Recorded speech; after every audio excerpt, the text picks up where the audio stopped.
After the death of Ethiopia's Prime Minister, fears of a dangerous political vacuum. As preparations for the state funeral of Meles Zenawi get underway, what next for the country and the region? And what will be the legacy of one of Africa's longest-serving leaders? This is Inside Story.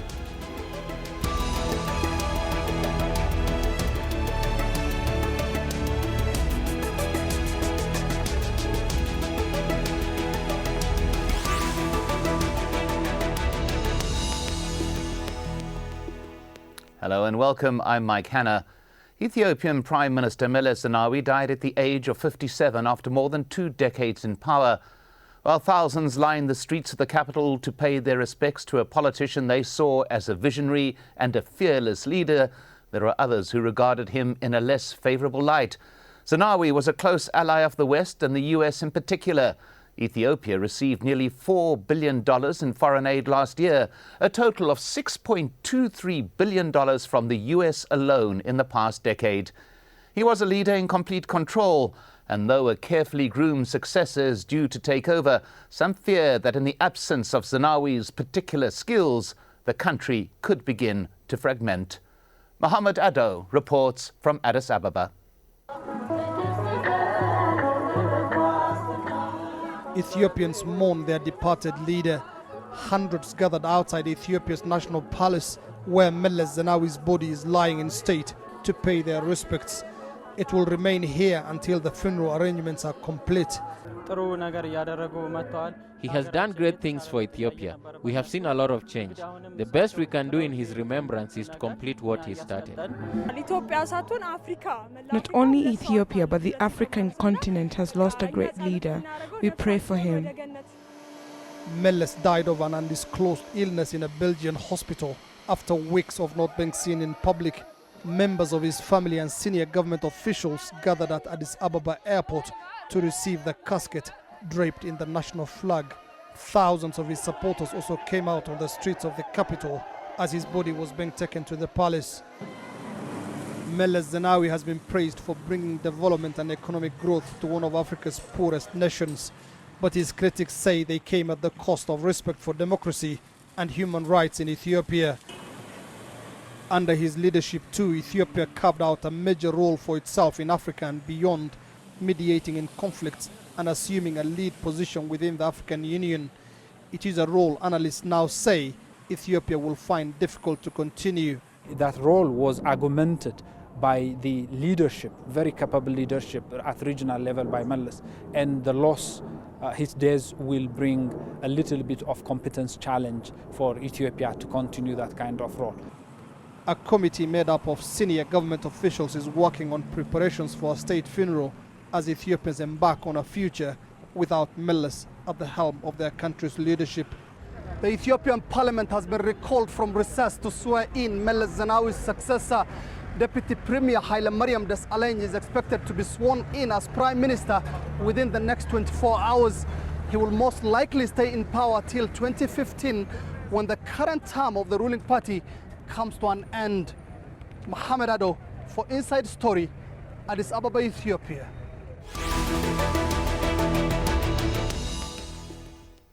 Meles Zenawi was a towering political figure who shaped modern Ethiopia, but the legacy he leaves behind is being hotly debated. His economic policies that mixed a large state role with private investment helped the country achieve economic growth rates of as much as 12.6%, one of the fastest growing in Africa. Despite this, the average annual income is only $1,000. That's about $3 a day. And Ethiopia remains heavily dependent on agriculture, which accounts for 85% of employment. While Meles Zenawi got credit for a remarkable run of economic growth, he's also faced criticism for civil and human rights abuses in recent years. Ethiopia is ranked 174th out of 187 countries in the United Nations Development Programme's 2011 index, which measures life expectancy, education and living standards. Human rights groups have condemned a system in which political opposition and media have been stifled. Repression codified in 2009 by legislation that led to dozens of opposition figures being arrested and numerous journalists charged. Opposition members also accused Meles Zenawi of rigging the 2005 election, In subsequent demonstrations, at least 200 people were killed by army and police forces, and leaders of the opposition group that successfully contested the election were sentenced to life imprisonment on treason charges. So, will there be a leadership crisis in Ethiopia after Zenawi's death? To answer this question, we're joined by our guests. In Washington, D.C., David Shinn, former U.S. ambassador to Ethiopia between 1996 and 1999. And in New York, Jawar Mohammed, researcher at Columbia University and political commentator on Ethiopian affairs. Welcome to you both, gentlemen. Let's begin with David Shinn. Is stability in Ethiopia guaranteed by this planned succession? Of course, nothing is ever guaranteed, but frankly, I'm optimistic that there will not be a leadership crisis. There is a little bit of ambiguity in the Constitution that allows for a leadership change. It's not entirely clear what the role of the Deputy Prime Minister is, although that individual has now been elevated to the position of acting head of government. But where it goes from here is a little bit unclear. I'm convinced, however, that since Meles apparently knew well in advance of his death that he was ill and would not be able to complete his term, that he has made plans for some kind of a reasonable, stable succession. And I believe that will take place. Well, certainly, Jawar Mohammed in New York, that Deputy Prime Minister referred to, Hailemariam Desalegn, was brought in by Zenawi as an advisor a long time ago. He's been groomed as Deputy Prime Minister, Foreign Minister. So it does look as though preparation has been made for the succession. Do you think that this preparation is enough? I also do hope that there will be no crisis that will lead to instability in the country. However, it's not really clear whether whether Hailemariam will have the full authority of the Prime Minister. He is trying to fit into a big shoe that was left by a man who ruled the country for 21 years as an authoritarian, as a very skilled politician. He outmaneuvered most of his opponents, both within the party and outside the party. Hailemariam lacks the experience, and he also lacks the political base to maintain that kind of discipline and that kind of order within the party. He comes from a small marginal group in the south. His experience is very brief, only 2 years at the federal government. And most importantly, the country's military establishment, the security, the bureaucracy, the economy is controlled by the power elites, the Tigrayans. They will definitely undermine his authority, and I cannot imagine a junior minister filling Meles's post. That's one. The second is, I think he is a temporary appointment, and behind him there is going to be a huge power struggle within the Tigrayan factions, and that power struggle could threaten his power as well as the stability of the ruling party. Well, let's go now to Nairobi, where we are joined by Farah Abdul Samed. He's a specialist on the Horn of Africa at Chatham House. Welcome to you. The question, is there likely to be a political vacuum even though there is a chosen successor in place? Thank you, David. Actually, I agree with Ambassador David, actually. There's no, we can't just speculate something, but I don't see any internal or domestic vacuum will start after the death of the Prime Minister. As you know, there's a very strong political base of the EBRDF government on the ground, which has been controlling the country in very straightforward, actually. And I think that someone will fill that, his shoes. As we know, Ethiopia in the last 20 years, since Meles was leading the ruling part of EBRDF, was very stable ruling part. And as long as they have that structure, nothing about vacuum we won't expect very much of that.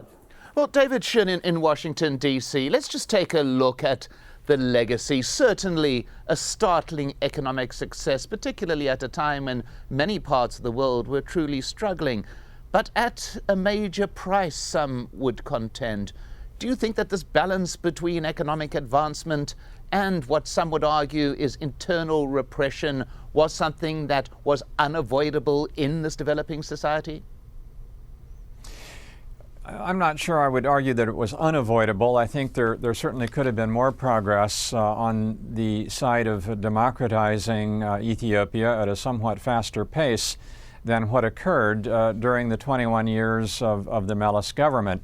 Having said that, it's important to put all of this in historical perspective. Ethiopia has been an authoritarian-run country for more than 2,000 years. And you don't change that overnight. And it's even going to be difficult for the successor government to Meles to make dramatic, rapid changes in that regard. I hope it happens, but it's just going to take a little bit more time. There is one other component, though, to, I think, the Meles legacy that was not mentioned, and that is his role in the region and his role in Africa. And that side of it, I think, is very positive. Yes, indeed, and that is something that I do want to get to later on in this discussion. But Jawar Mohammed, that issue remaining with the specific legacy, that ability to attempt to balance economic advancement, a development of a country arising out of a truly brutal and dangerous civil war, but at the same time having to keep control, as it were. Do you think that now, in this very brief hindsight, this was achieved, or was it only done at the expense of that increase in democratic process? I think Meles really missed a great opportunity to transform the country from its authoritarian tradition to a democracy. Remember, when he came to power, the polarized world ended and the Cold War ended. There was a great support within the international community for democratization. Within Ethiopia itself, after 17 years of civil war, the population was ready to close that chapter and move on to towards reconciliation, towards inclusive politics. And also, Meles did not face much of insurgency like his predecessors. A lot of people gave him an opportunity, but he did not seize that opportunity. And instead, what he did was he reversed even some of the early gains, such as federalism and other opening, by concentrating power at the hand of a single ethnic group. Also by reversing the opening in the press in the democratic progress. The last 5 years particularly, he moved back to the old authoritarian system and he emerged as a clear dictator. So we are going to really, look back and see how smart and shrewd and highly skilled and popular guy in the international arena made us miss 20 years to transform this country. Well, Farah Abdul Samed in Nairobi, your view, was there an opportunity missed? Well, I don't see, actually. I differ with the speaker in the other corner. When you see the Meles, what he inherited and the situation of Ethiopia and the history Ambassador David talked about, I think he went too far, and achieved a lot of things which someone never dreamed before. We're talking about 2,000 or more than that, autocratic system, which the previous regimes of the military and the empire of Haile Selassie never even talk the word of the democrats. And the way he came that 20 years, I can say that yes, there's challenges. And I don't agree with Jawar because there was opposing forces against him. Always there's a challenge in the neighboring country, not only the internal factors, because as you know, Ethiopia is surrounded so many, volatile regions. Somalia was there, Sudan was there, other regions was there always, and Eritrea just most recently.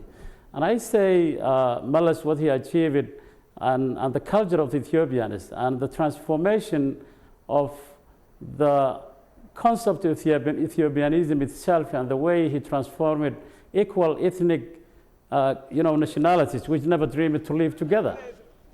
Well, Jawar Mohammed, I want to get to that point that was raised a little bit earlier, and that is the regional role that was played by Zenawi.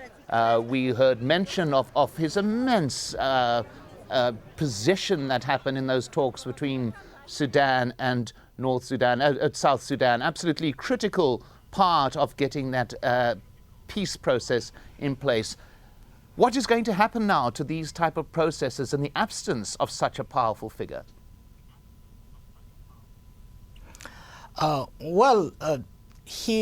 no doubt he was a skilled negotiator, he was a skilled mediator, and he was doing what he was doing both in Sudan and Somalia, mostly because he was trying to prevent those countries becoming a hotbed for insurgency. However, no doubt that particularly in Sudan he played a positive role. In Somalia he was a part of the destabilizing factor. He was financing the warlords, and later he was very much part of the instability in Somalia. Now he's out of the picture. What will happen? I think that was a problem. I think the international community invested heavily on him. The diplomacy, the achievement that was gained in the region was largely through his personal drive. There wasn't really strong institutional involvement. Most of these achievements were done because of him. Yet, the military is still strong and the diplomatic corps seem to be strong. So if we find a good leader to replace him, we might be able to have that role. However, as long as power is not decentralized in Ethiopia, as long as there is always this exclusionist policies that keep the rest of ethnic groups outside the political power, instability in Ethiopia is very certain. We have been observing in the last 2 months, the last 10 months, a rise of a Muslim movement that was protesting against the government involvement in their religion. We have highly dissatisfied and very huge unemployment of young people in the country. This could all destabilize Ethiopia, and this instability could definitely even negatively affect Well, I'll get back to Sudan, this point of stability in a moment, if I may, Jawar. But I want to go on to David Shinn at this point to discuss this issue.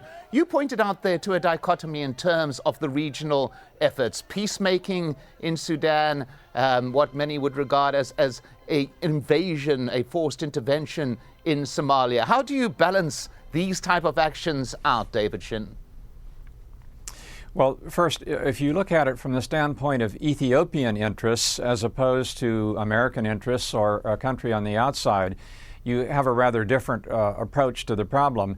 I think you have to make a distinction between what the Meles government was doing in Sudan, which was largely focused on trying to help solve a problem, although there was some Ethiopian self-interest involved in that, and its approach, on the other hand, to Somalia, where Ethiopia looked at Somalia almost as an internal Ethiopian security issue because of the large Somali population in the Ogaden area and their links between that population and the neighboring Somali population. So in the case of Somalia, the government was clearly acting on behalf of its own self-interest. And I argued at the time of the invasion in 2006 that this was not a wise policy. I think Ethiopia erred by sending massive numbers of troops into Somalia at that time. So you can look at that in different ways, but you have to make the distinction whether you're looking at it from a strictly Ethiopian point of view or from the point of view of an outsider. Well, Farah Abdul Samed, how much of this do you think was driven by pressures from the West, from the US in particular? Well, it could be some, but if you look the other way also around, what the Ethiopian and Meles doing currently in the last 20 years was more on national security interests. If you look Somalia, is more dependent on some internal security of the country, where you have a cross-border insurgents which can cross to the country, insurgents of Islamist insurgency, and most recently Al-Shabaab and the predecessor of the Al-Ittihad al-Islami, which has been also always was a threat to the national security of Ethiopia. On Sudan side, I think he developed more on building trust between the both Sudanese and also helping the new southern Sudan to stand at its feet. And if you look at the way the Ethiopian army played a big role on stabilizing southern Sudan and training or mediating or actually acting in the middle way between the South Sudan. None other country will do that. And that was, in a way you can say, is outside of its interest, but in a way I can argue that was part of the national security. David Shinn, I want you to pick up on something that was mentioned a little bit earlier, and that is within Ethiopia, returning there away from the region itself, those differences, those divisions that a very powerful leader like Zenawi was able to contain? Is there not the danger that these divisions, these fault lines within Ethiopian society could now begin to crack wide open? That danger exists. There also may be an opportunity here. And the opportunity is that if the successor government does open up the system more to allow some of these differences to be expressed more publicly and more openly and in the political marketplace, you frankly might be able to diffuse some of this pent-up feeling. Now that's the optimistic scenario, and I could be wrong on that, but I think that is the best way out of the dilemma. If you continue to repress these elements, then I think you are going to have a serious problem down the road. Well, Farah Abdul Samed, which way do you think the successor government is going to go? Repression?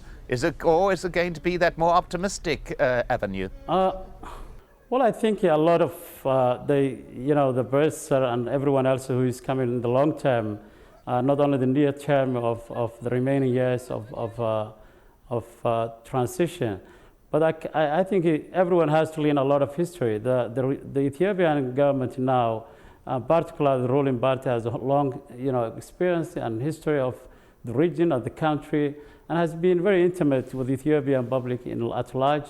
I think they can learn a lot of things. They can transform these things and the remaining thing. But if I go back to one of the legacy Zenawi has left in this country is a lot of things which is very hardly actually to find another leader from the ruling party to fit his shoes. We know what he has done in the international community, and if you look on what he has done in Ethiopia, the way the Ethiopian has started the policy of ethnic nationalities, and how he always reformed the way of the governing and keeping Ethiopia together, which is very mosaic and very, very volatile, unfriendly nation is, if you look back at the history, how the insurgents and rebellion was used to. And if you look the current prime minister, the deputy prime minister who is soon to take over the place is a professor who has been long time with the ruling party, from the regional government to the national to the foreign policy. And I think he is a very, very competent to fill those shoes. And in the short term and the long term. If I could just go to Jawar Mohammed on that particular point, though, why should this new government and this new leader act any different in terms of democratization than the predecessor did? Is there any reason why there should now be a greater drive towards greater transparency, greater democracy as the country goes on? There is a growing buildup of tension in the country. There is the majority of the people feel they are excluded.